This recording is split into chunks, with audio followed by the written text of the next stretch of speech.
Good evening, everybody. Welcome back to the Dugout Football channel for the biggest game in English football still, Liverpool against Manchester United. Every time these two meet, we always get a few fireworks, and especially last season. Sorry to mention it, Soph, but has to be said. But no, big up to everyone who is watching at this moment in time. I'm being joined by four fabulous guests. From the opposition side of things, a resurgent Manchester United, and she is very, very happy, is lovely Sophie Richards from Ladies in Red. How are you, Sophie? Hi, Doug. I'm doing very well, thank you. Thanks for having me on. I hope you're doing well too. I know you're not as happy as us United fans right now, but yeah, I hope you're doing well.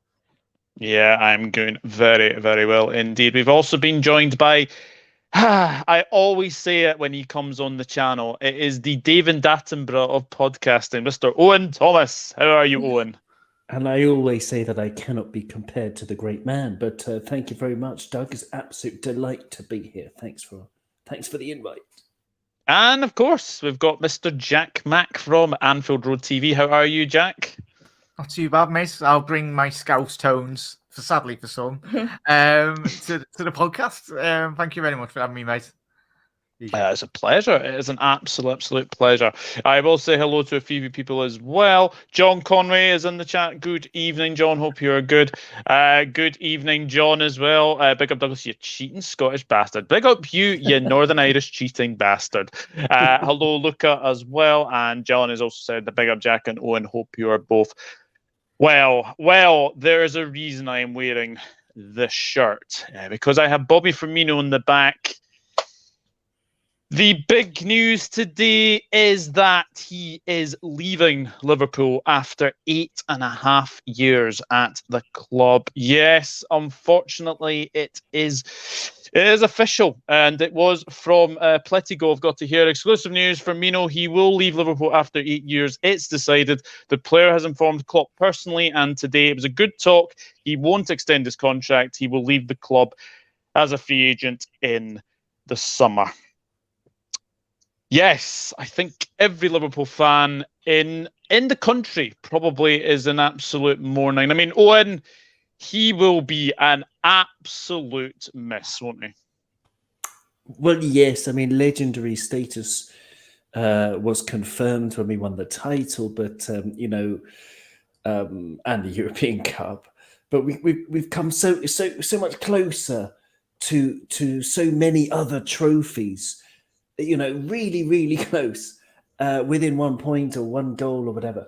And I don't know. For me, it won't sully the way that I remember him as an all-time great in my life, as someone who came to the club when, we still had Brendan Rodgers, and Rodgers didn't know how to play him, and he played him as a wing back, didn't he? At one game, I seem to remember. And, yes. When Klopp came in, he knew exactly what to do, and it was almost like a sort of iconic, along with Sadio Mane and Mo Salah as well. I mean, what a front three! I mean, I don't know if we'll ever see better, to be honest. Like those three hitting their peak in their prime, but it's almost like iconic when you see Firmino's, under Jurgen Klopp, the strides that he made to become, as the cop sings, the best in the world. And we really think that he is, we think that that's not just a song. Lots of Liverpool fans, don't we? Because there were those years where he was like unplayable in his own unique style and his own unique way. It's sort of like almost like a transformative signing, a little bit like Cantona, now that we're in the presence of a United fan. I remember Cantona in the early 90s joining United, and they had a lot of really good players, but he was the one who sort of knitted everything together, and he was the real catalyst towards real success for United. And Firmino, will be forever remembered as a legend. Similar to Cantona is at United, he's as loved by Liverpool fans, and rightly so. I mean, I was listening to the brilliant Mendelssohn piano works. There's a 3-hour long video, and I was listening to it when I was working. It's beautiful music, full of color and emotion. And so, but then when I heard the Bobby Firmino news, I went on YouTube and I found a Bobby Firmino, what was it called? High IQ Bobby Firmino moments by Anfield legends, which is unbelievable. And I recommend to everybody, watch that, but mute the sound and put Mendelssohn piano solo music. And it's artwork, it's cerebral. Bobby Firmino's contribution to Liverpool FC is cerebral, and it's on this almost spiritual level of beauty. So thank you, Bobby. Yeah, absolutely. I'm just going to write that down. So Mendelssohn, right? I'm going to write that down. Jack, what do you say? I mean, that front three that we had, Bobby Firmino, Mo Salah, and Sadio Mane, we're down to one. Yeah, it is an end of an era. Obviously, we've spoke about me and you, Doug, this season, and we in terms of the restructuring of Liverpool. We need to get back up to the level in which we have been in previous seasons. We're a million miles off that, but as Owen's alluded to, the magical moments, and it's just his personality and his winning mentality. I think, obviously, for getting Liverpool back up to what we used to do in the 70s and 80s, it was a very long way away in the Premier League era. But yeah, he was the best false nine for many of a year, especially that 17-18 season.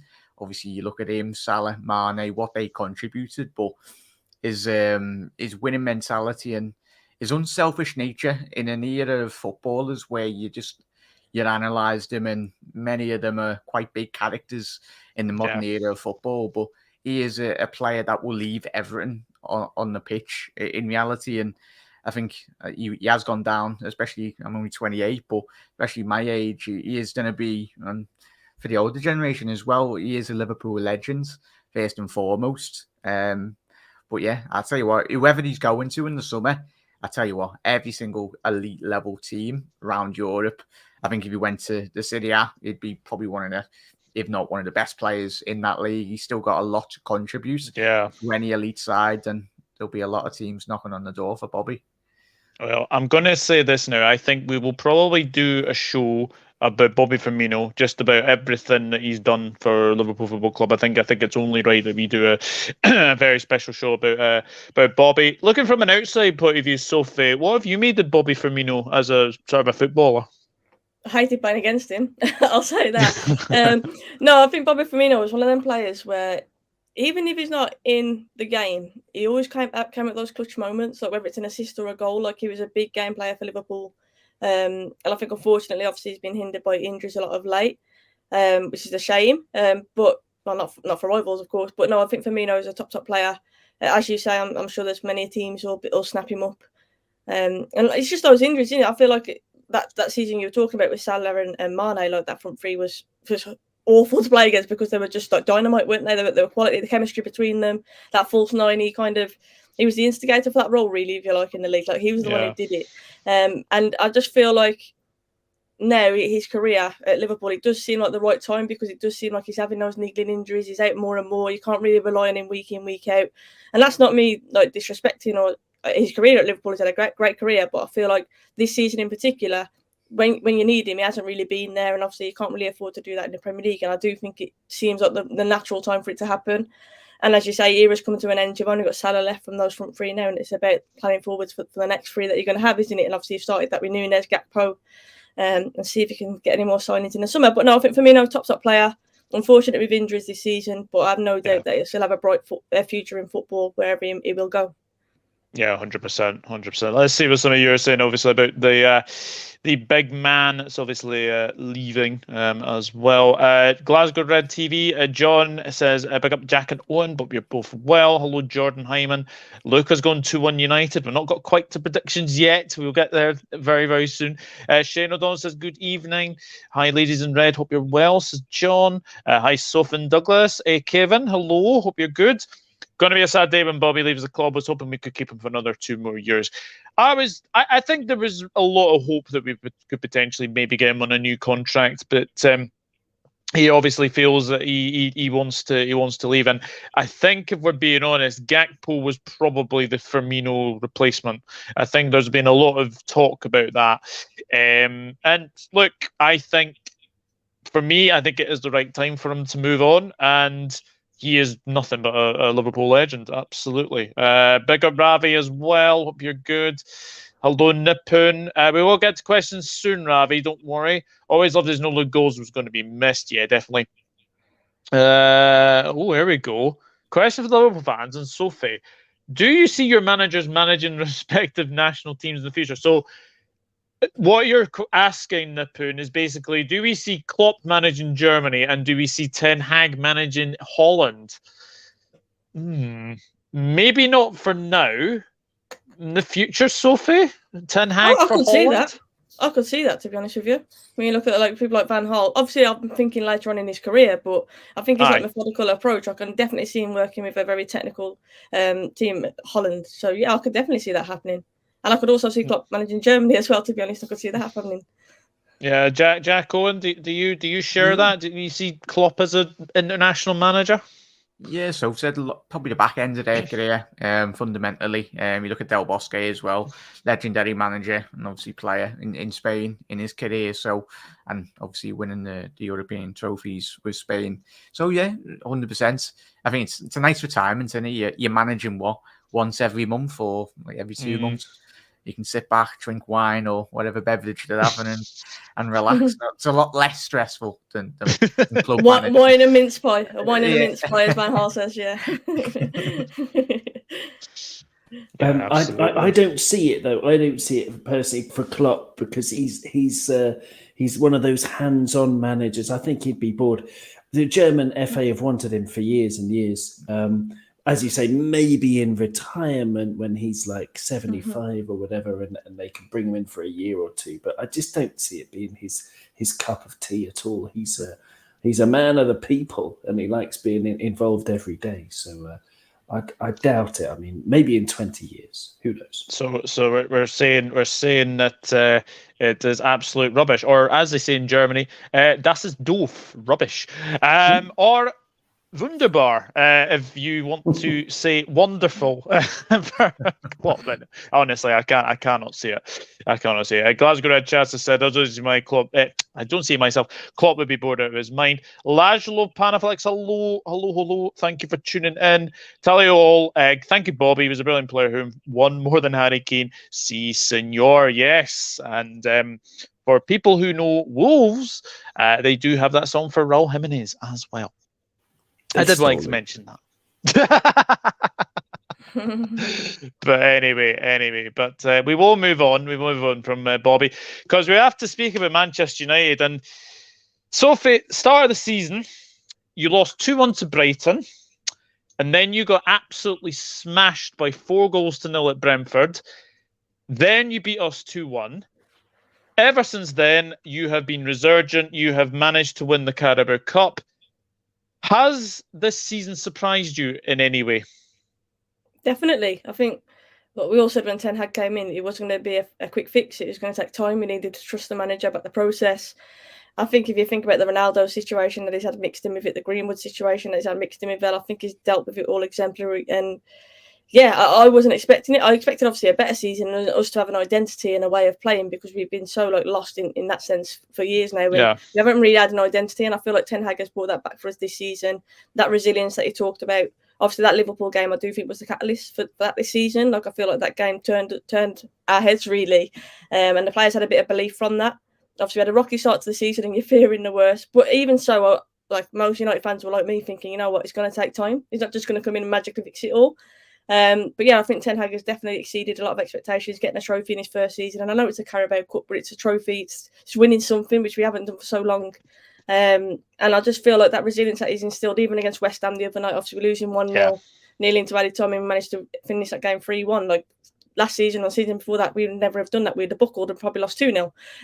So I just feel like what he's done, we always question the mentality of our players, and I just feel like that's the biggest shift that I've seen. This squad now, with like Casemiro in there, Martinez, Varane being fit, we've got leaders, and we are now moving in the right positive direction. I know obviously we've still got the FA Cup, we're still in Europa, and a lot of people are saying we're in a title race. None of us expected to be in that position when Ten Hag obviously took over. So yeah, I think he's done really, really well. What do you guys think from a rival's point of view? I've got to say I've been very impressed with the way you guys have been playing recently. I think as well. I think Ten Hag has got that winning mentality back, because we saw last season, sort of like in the early sort of towards Ole's end, that the players weren't playing for him. I think we got that in. I think we also got it as well in when obviously Ranić as well. Like, I will say something. Ranić actually, he just didn't care what he said. He basically just called out everything that was really bad about the club. But no, I think if we're looking at it, I think Ten Hag has made them very, very difficult to beat. And one of those players, I have to say, Casemiro. I mean, you guys were crying out for a defensive midfielder. Like every single time you came on the show, I was saying defensive midfielder. Ten Hag sees Casemiro as available, and the impact he has had has been nothing short but sensational. He's just so crucial to the way we play. And like I say, sometimes he's actually playing dreadful, but it's his leadership. Like, he lifts the players around him, and he's just so reliable in front of that defence. Like, he sniffs out danger. I've been playing Hogwarts Legacy, as you know, and I always say it's like he's got Revelio on constantly, because he can just see anything like in the vicinity. Like, he just knows it. And I just feel like Casemiro, like, I think he's proven his worth. A lot of people felt that at Madrid he was in a quality team. He wasn't as influential, if you like, as people are making out, but I think he's come to the Premier League and he's definitely proved why he's won as much as he has won. He's been absolutely outstanding, and like I say, not just with naturally what he does on the pitch, for what he brings in terms of his leadership as well, and that winning mentality, the way he lifts the players around him. It's just, absolutely adore the guy. I've run out of positive words to say about him. I can't remember loving a player like for a long time that I do with Casemiro. He's just, everyone just loves him. I know rivals probably don't, but he's one of them players a bit like Kante, where it's hard to hate him. Do you know what I mean? He's just so good. Love him.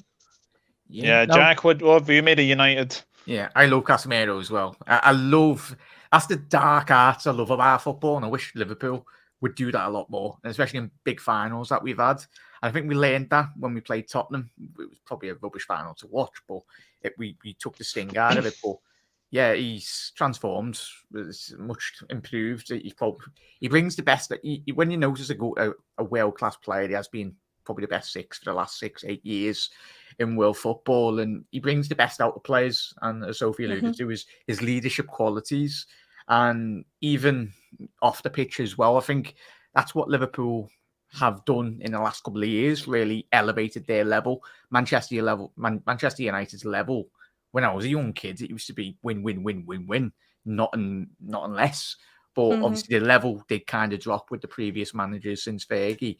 But a player of Casemiro's quality, and even Ten Hag, they've got a very, very good manager, not a Dutch PE teacher. They've actually got an actual coach that knows what he wants. He's got an idea of his philosophy, and probably bringing the best out of Rashford as well. Was it 12 months ago? A lot of Man United fans and football fans in general were looking at Rashford going, what are you doing?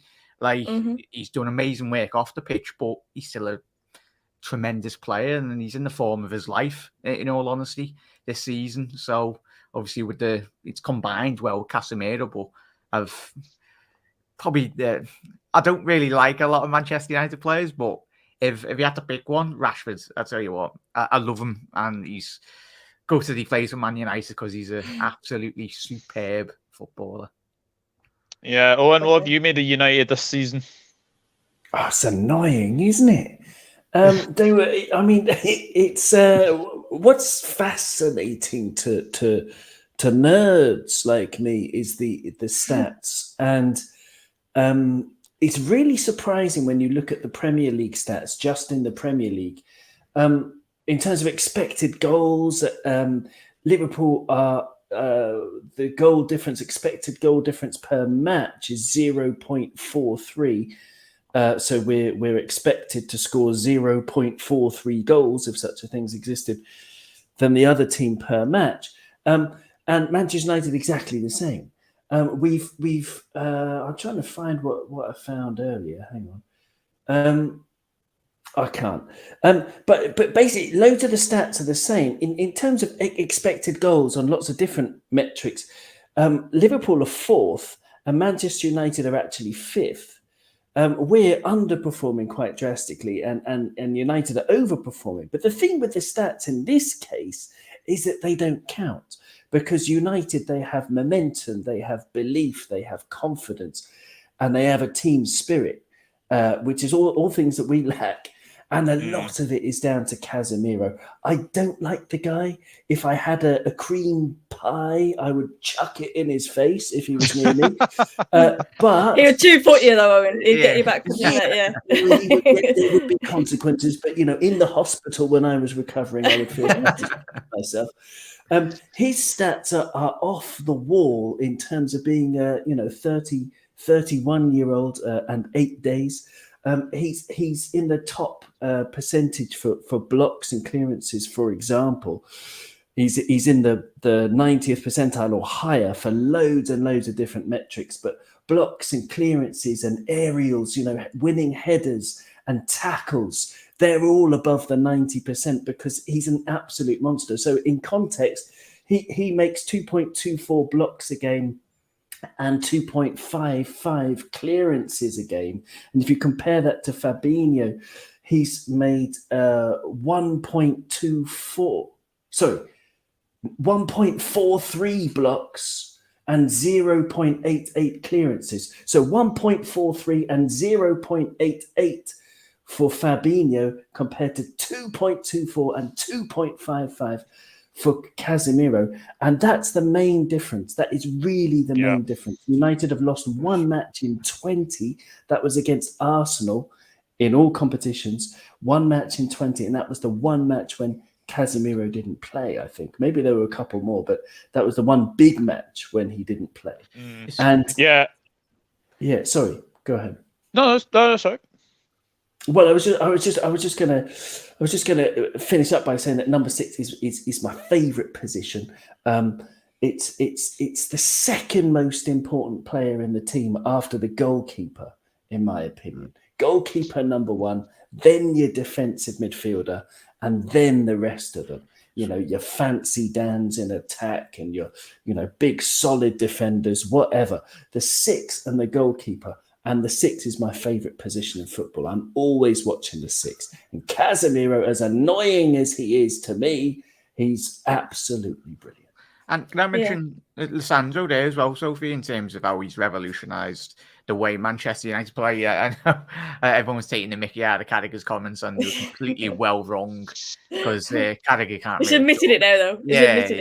Like, even when he said that, I was like, "Oh, Carragher, what are you doing? That's absolute sausage."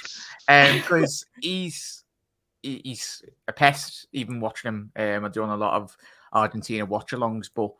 In the World Cup, he's a very special player. Are you surprised by how quick he adapted to the Premier League? I am, especially after seeing the Brighton and Brentford game, obviously at the start of the season and stuff, and obviously a lot of teams, were going to target him. I remember Brentford in particular putting Tony on him constantly, like trying to hit that back post and target Martinez. I just feel like he's answered his critics. It's almost as if that Carragher comment spurred him on, to be honest with you. Like, he's gone from strength to strength following that. And he's one of them, isn't he, where a bit like I think like Diego Costa and players like that, like players who you absolutely despise, but if he's on your team, you can't help but absolutely adore him. Like, he epitomised defending, like the way that he and Varane are celebrating blocks and tackles, and it's almost like we've scored a goal. And we haven't had that chemistry, especially in defence, at United for a long time. And I think they're just so resolute. And they just feed off each other. They're both winners. They're both now World Cup champions. A lot of people are saying they're the best centre-back pairing in the world. I'll obviously let you guys decide on that. But at the moment, irreplaceable. But Martinez definitely has exceeded expectations. The thing is for me as well, I know obviously the physical battles talked about, but it's how good he is on the ball as well. The amount of times that he initiates our attacks by those long sweeping balls or the passes in between the lines. Like Maguire and players like that, I'm sorry, but they're just too slow on the ball and too hesitant to do it. Whereas Martinez, he'll play those risky passes. And I think that's transformed us as well. The way that we want to play quickly between the lines. And Varane and Martinez are definitely capable of doing that. So it's not just the defending, but it's also how we can play out from the back with them as well. Would you say as well that Luke Shaw, with obviously having sort of that competition from Molasse, I think it's made him into a better player? Definitely. And I don't think it's just the competition, because obviously we had Tellers who was brought in as well, and Luke Shaw had that Springer form, didn't he, and then he kind of dipped again. I feel like you mentioned earlier with Rashford, Ten Hag, he obviously is getting the best out of players. There's numerous players we could sit about and talk about right now that he has brought on leaps and bounds. But I think Luke Shaw, he's always had the talent. He's always had the attributes. He's strong when he gets going. He's absolutely rapid. He's powerful. He's a good 1v1 defender. We now can see that he's got that delivery into the box as well. He's had a few assists this season too. I just think Ten Hag has really man-managed players. Well, he's put an arm around these players like Rashford through the summer. Obviously, he got him on his training schedule and whatnot. Apparently, he had a bet with Rashford saying he's going to score 30 goals this season, and that's part of what's spurring him on. But I just feel like he's dealt with these individual players really, really well. And I already mentioned, obviously, the complications that he's had as well. I just feel like everything that's kind of been thrown in his direction, he's just took it under his wing, really. He's just been outstanding.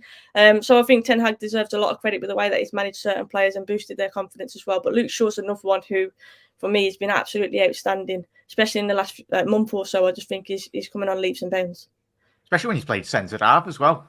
I know he's kept Maguire out and Lindelof out too, like two obviously very equipped centre halves, and he's keeping them out of the team. So yeah, and Malacia is a more than worthy person to put in at left back. I think he was an absolute steal for what he paid for Malacia.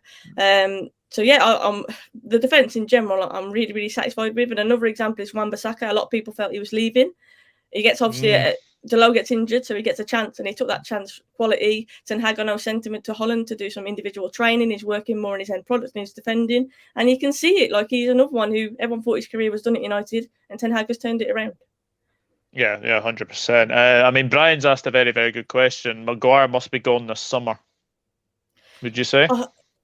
I think for his own career, I think you have to think, obviously, he wants to play for his country. He wants to play at the top of level. I think when you see the drop-off, it's a bit like when Casemiro's not playing and you got McTominay in there. Like, you see the drop-off and their levels are really extreme. And for Maguire, and look, I'm not really a Maguire hater. I've always tried to defend him and say, look how good he's for England. I think the pressure of him being captain didn't help. Obviously, that happened in Greece as well, which I think really unsettled him. And I just feel like Maguire needs a fresh start without a captaincy, without that big price tag attached to him.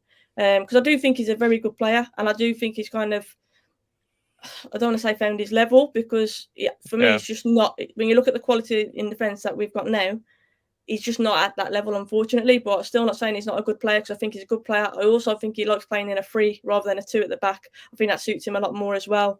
I think a move would be good for his personal career, and I wouldn't begrudge him of that at all. And that's not me being disrespectful. I think you've just got to think about him going forwards in the age that he's at. He wants to be playing for England. So, yeah, it'll be interesting to see that one.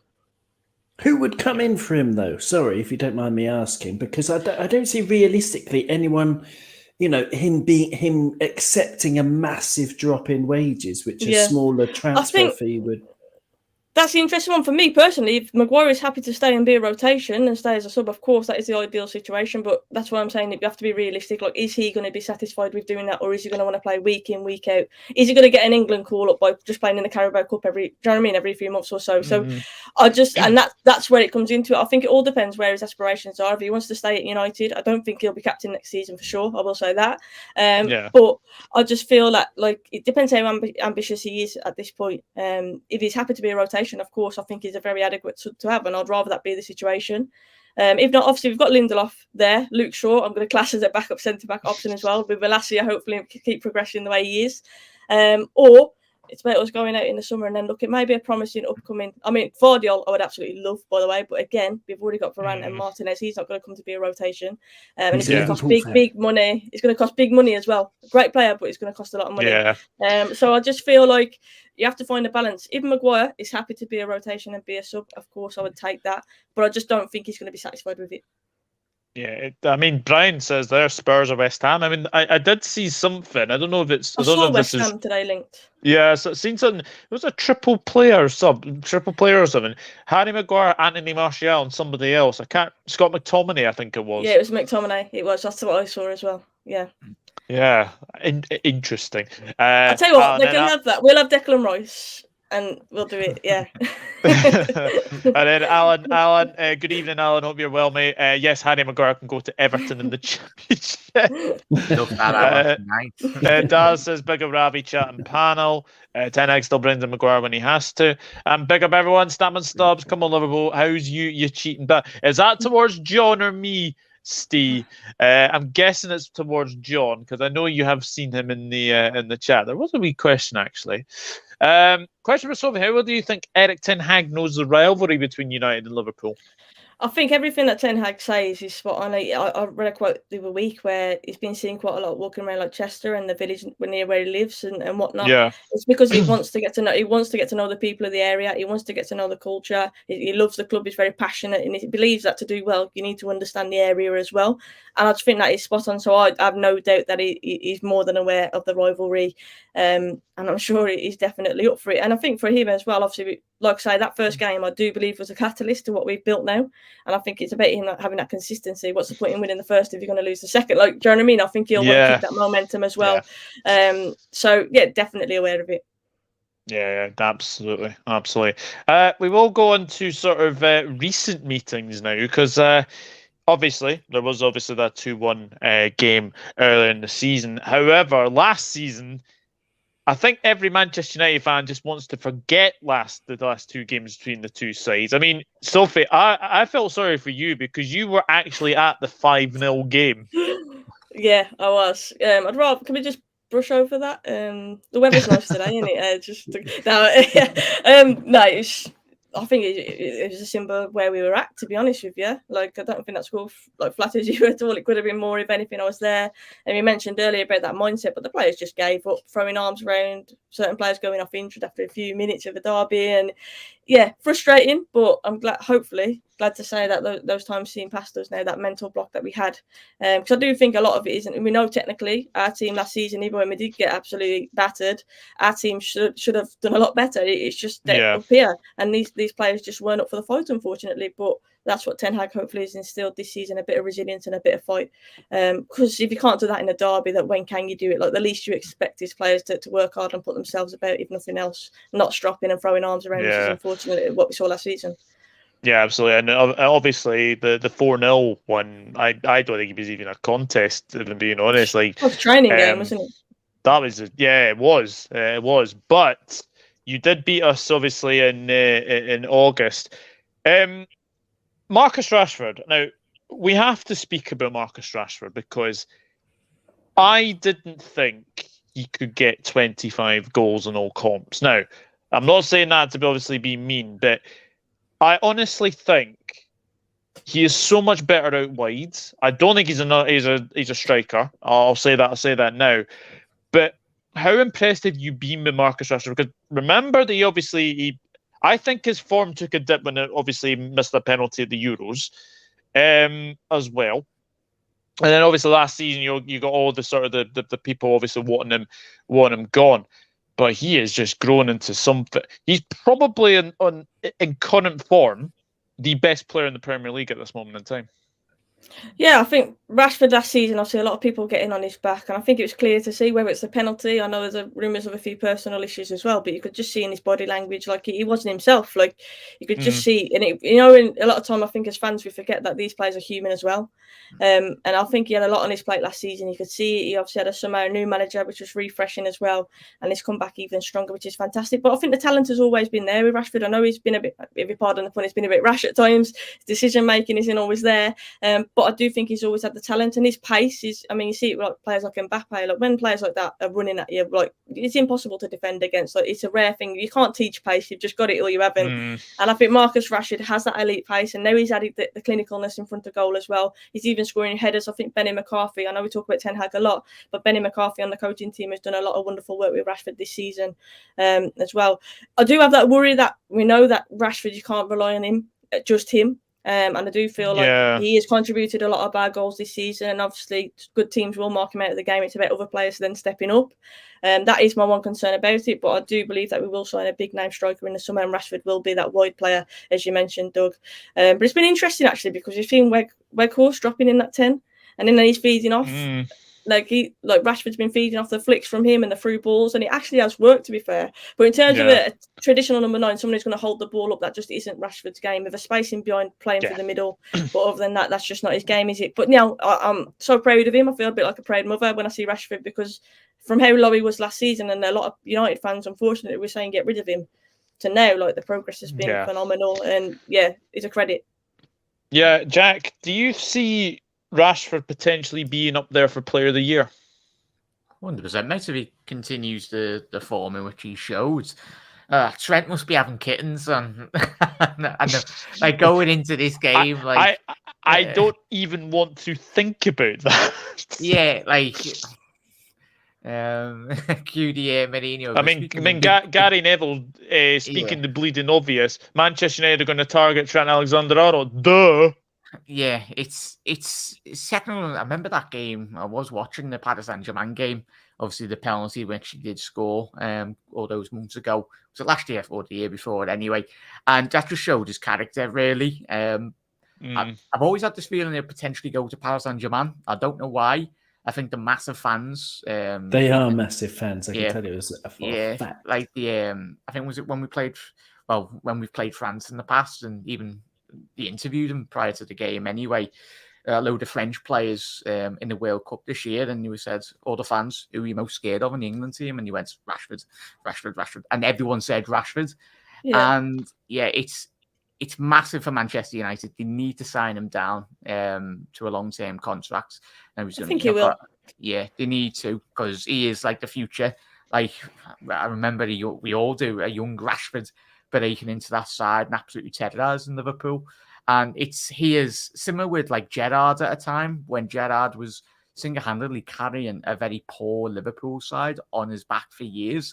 And I think Rashford's done that pre-Ten Hag for a very long time. And it just goes to show how good his personality is. Obviously, his technical ability is amazing, but his maturity on the pitch and off the pitch is something to very much admire. That a lot of people can very much look to it, and he's an inspiration. Obviously, the work in which he does for all the kids' charities, all the food and everything off the pitch, he is someone that you can very much look to and be a beacon of light, especially in English football, anyway. Yeah, and we had that incident obviously at Wolves where Ten Hag dropped him, didn't he? The disciplinary, because he woke up late and stuff, and then he came on and he bounced back and scored obviously a crucial goal for us in that game. And I think that was like the perfect picture, really. Like Ten Hag obviously dealing with it remarkably well. Rashford taking it on the chin and coming on and proving a point. Like that's what you want from your team, rather than having a strop on the side, which you see so often. Like that was just symbolic for me of what Ten Hag has done at United and the changing mindset as well within this team. So yeah, I'm really proud of Rashford this season. I think he's been quality, and just hope he can keep it up, really. Yeah. Owen, there's a question from Ravi. It's a question for us. Where can we have most joy in the game? Oh, great question, Ravi. Joy and Liverpool haven't always been synonymous this season, but things are looking better. Where can we do it? I mean, it's the same. It's been the same for the past few years. When we were brilliant, I mean, we've been brilliant for years.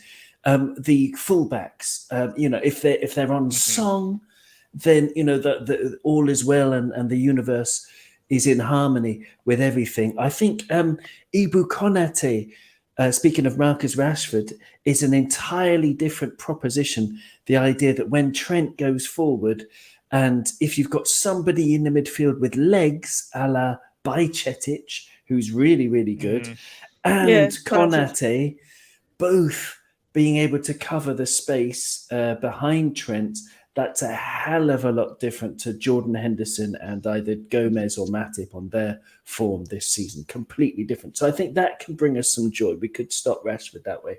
But of course, Darwin, he didn't play the game back in August. No, he didn't. That's a good point. Because he was sent off against Palace, and United were lucky. I don't know how other people see Darwin, but I can't believe we've got Darwin. I freaking love him. He is absolutely insane. He is an absolute menace for opposition defenders. Like, obviously, the earlier days, like, you could get into sort of his head, but I think now he's matured as a player.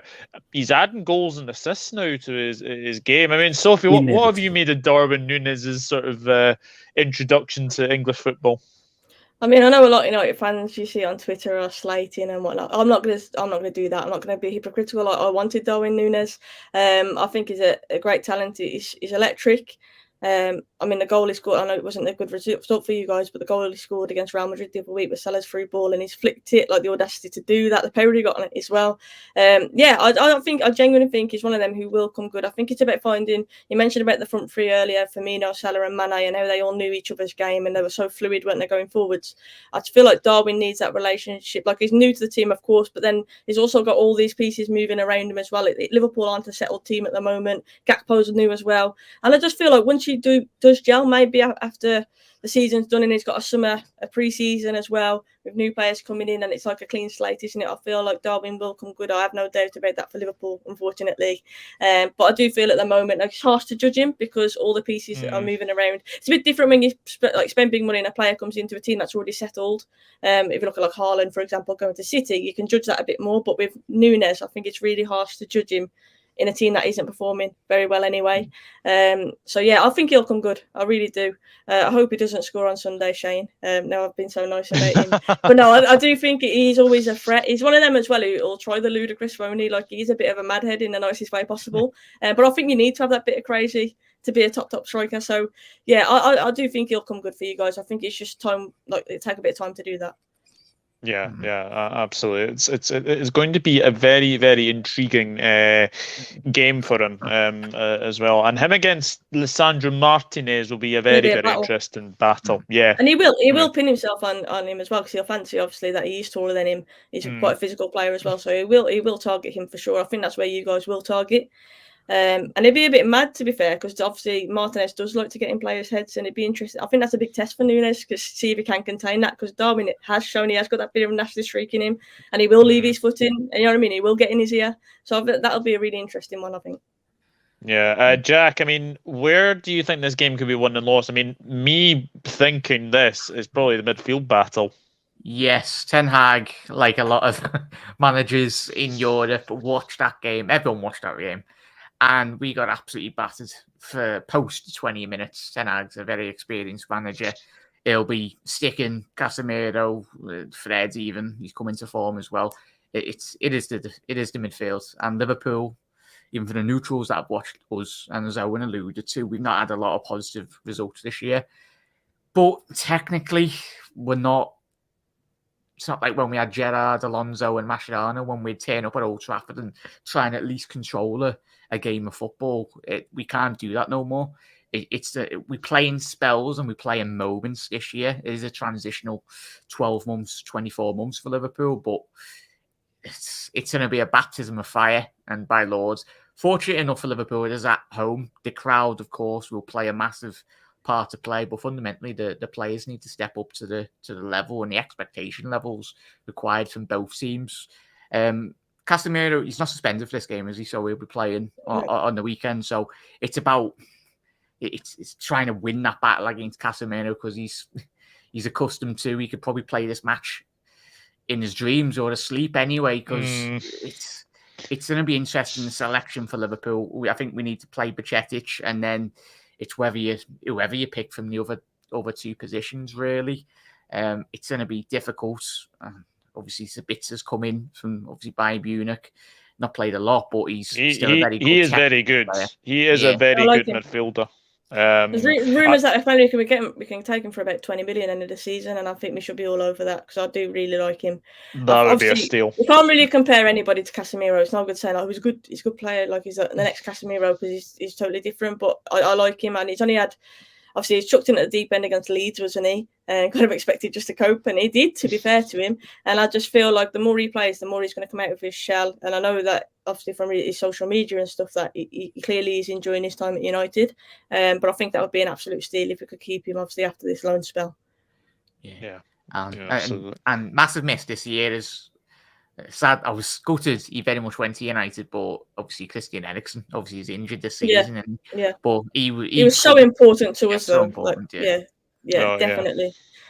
Yeah, he made us tick in that midfield. I know Casemiro breaks the play up, and he has got passing in, but Eriksen was always that creative spark, wasn't he? And now we've got Fred in there. I have the term Fred every time I watch him play.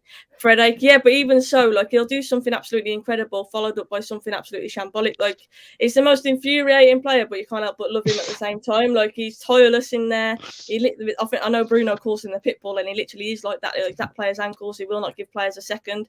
And you do miss it when he's not in there. The quality on the ball is frustrating at times, but when Fred's energy isn't in that midfield, I do think you lack it. So he's so important for that reason. Like he just does not stop all game. I did see a very, very funny tweet the other day. Is it Fred has scored more goals than Chelsea have since November? Like, Yes, I think Fred's got six or seven goals, and Chelsea have only scored 6 since November. One thing we can get joy, speaking of Fred's passing, Casemiro's passing compared to Eriksen's passing as well. Statistically, right?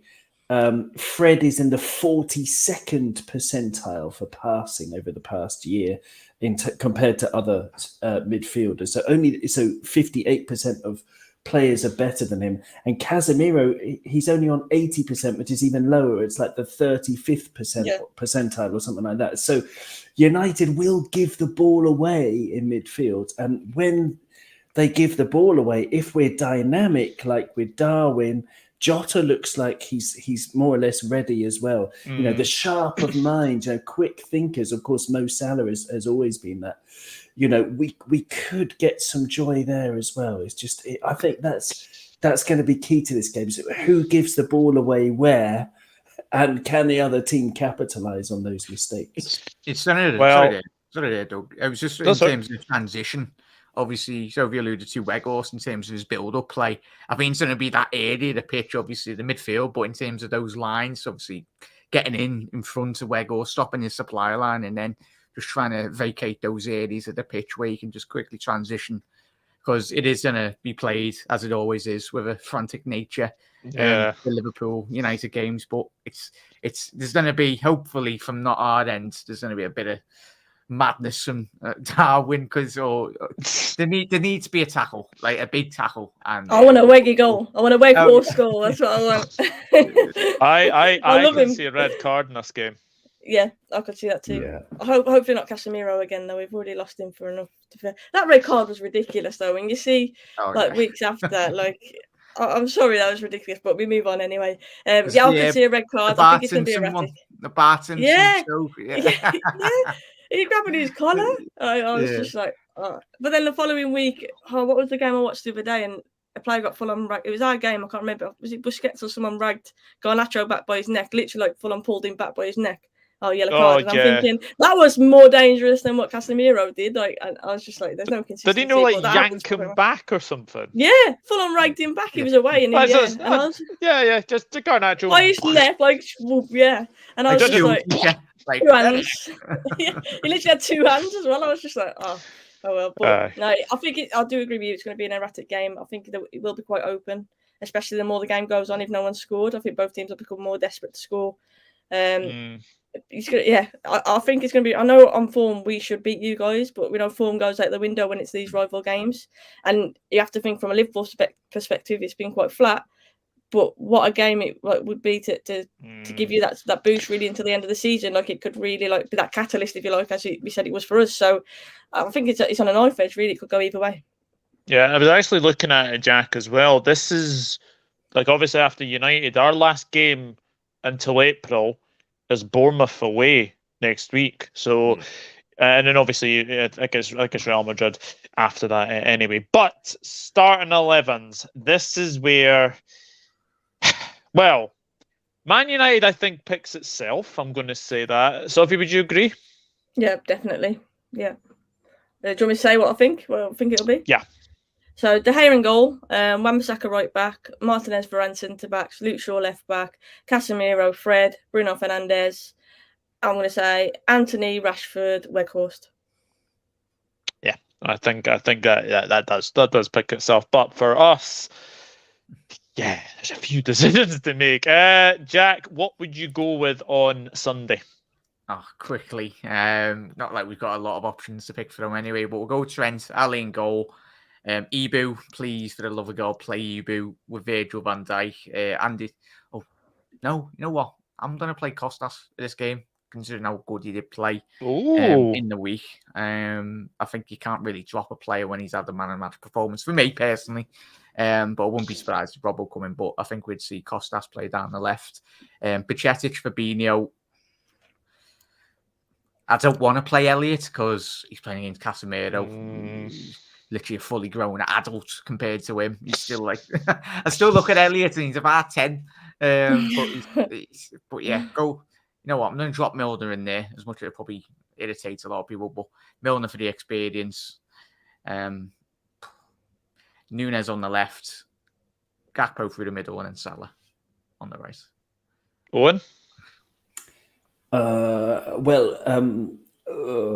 I'd slightly disagree. I agree with the defence. I'd bring Andy Robbo back because he's had his break. He's had his his week at Butlins. He should be back refreshed, ready to go. Week at Butlins. Well, I think that's where they go, isn't it? These top footballers. Where would you go if you were a millionaire and you had some Skegness?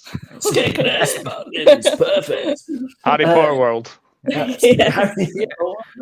So he'll be back, and we need a good player. I don't particularly rate. I don't know. I won't get into it, but yeah, Liverpool. Robertson left back, midfield. I would play Bajcetic, Fabinho, and Elliott. Elliott's a really interesting one. He can't win tackles for toffee. He's in the 8th percentile of all midfielders in terms of tackles, but in terms of someone who can bring technical skill and calm. I've been saying all season that he's not an 8, and I hate to see him there. But against Wolves the other night, I finally got it. I got it. He missed a couple of big chances, but I was like, when you've got, specifically only when you've got Fabinho and Bajcetic next to him, 2 ball-winning midfielders, it works. It doesn't work if you've got Thiago. Well, that's what they say. It doesn't work if you've got Thiago and Henderson next to Elliott, because you've got 2 players who can't tackle, Henderson and Elliott. So it's just like water through a sieve. It just the ball just is easy to get through us. But with Bajcetic, who I would swap to the right hand side of the number 8. Elliott on the left-hand side of the number 8, because I think you can possibly attack United's right-hand side better than you can the left. With Mo Salah, Diogo Jota, and Nunez up front. Yeah, I agree with the back 4. My one or Jack's one? With Robertson? Owen's one. Okay.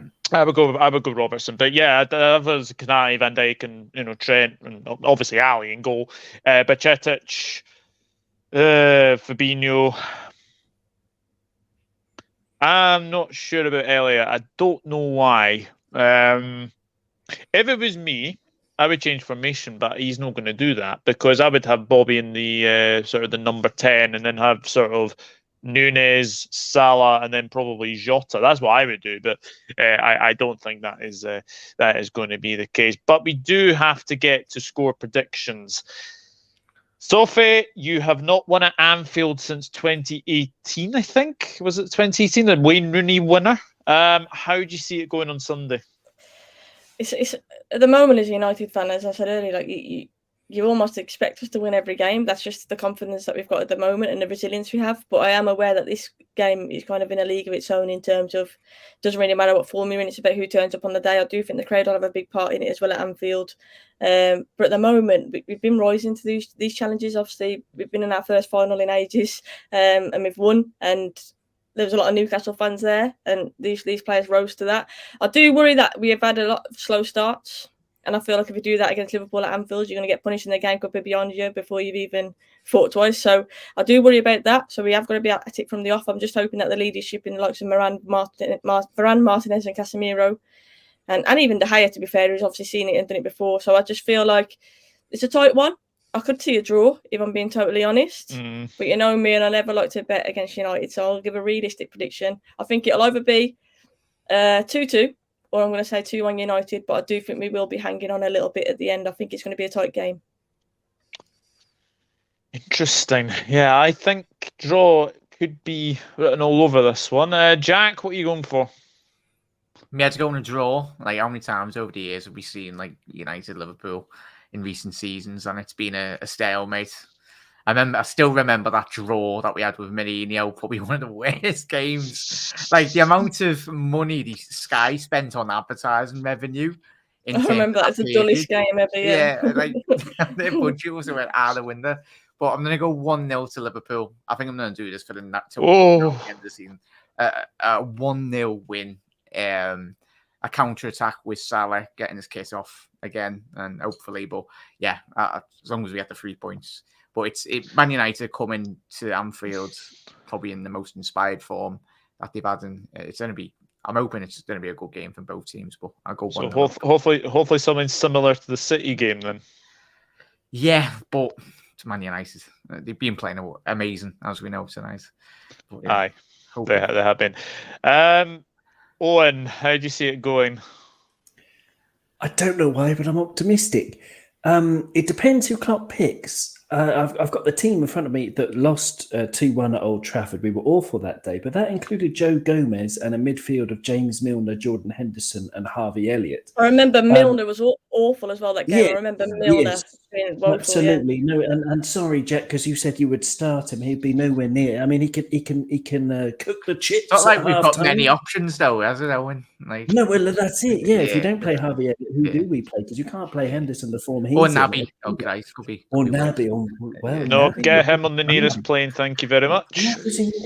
No, because he was poor defensively, but he played 2 creative passes in the first 45 minutes against Crystal Palace. I'm the only one who seems to have noticed that, and he was actually going forward. He was actually quite creative, but yes, he doesn't deserve to start. But he would be second on my list after Harvey Elliott. But anyway, if we play Fabinho and Bajcetic, 2 stronger players, if we upgrade Gomez with Ibu Konate, that's a big upgrade.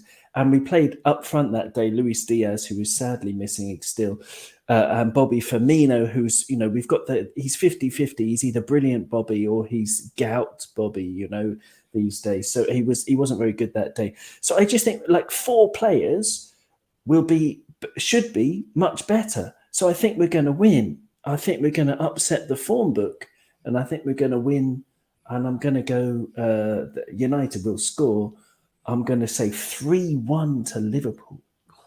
It's interesting you said that, because obviously we didn't have Casemiro, we didn't have Anthony. I remember Santos won that game and scoring. Good point. So, yeah, it'd be interesting because, like you say there, like there's quite a few changes from that first game. You'd say both of us will be stronger, like following that first game. So, yeah, it's a good point you made there about certain players not featuring in that one. Yeah, I didn't realise Casemiro. I've got to be honest. United's record against the top 6 this season is not great. I know they beat Arsenal at Old Trafford, but obviously away to the Emirates they've lost. Away to the Etihad they lost.